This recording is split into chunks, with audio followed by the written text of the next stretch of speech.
چطور بچه‌ها؟ من XYSK هستم. اومدم بهتون تو این ویدیو ما خودم معرفی کنم. الان اومدم بهتون بگم که ما خیلی ویدیوهای جالبی میذاریم مانند GTA V، روبلاکس و ماینکرافت. الان اومدم فیلم بردارم و بهتون معرفی کنم.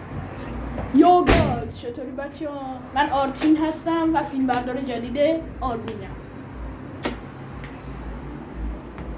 و الان میخوام لیست بازیایی که داریم رو بهتون بگم. و سینا ایکس. سلام دوستان، چطوری؟ من سینا ایکس هستم.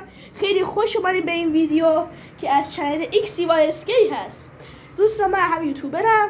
تا ویدیو جدیدمو گذاشتم، برید حتما ببینید. جان آپاراتر بودم. بودی؟ وات چی داداش؟ آقا قرار ستایی یه حتما اضافه میشه، ویدیوهای جدیدی بذاریم. راستی مدیر برنامه ها و فیلم برداری منم تو این ویدیو هست. سارینا ایکس. سلام علیکم. کجا داری؟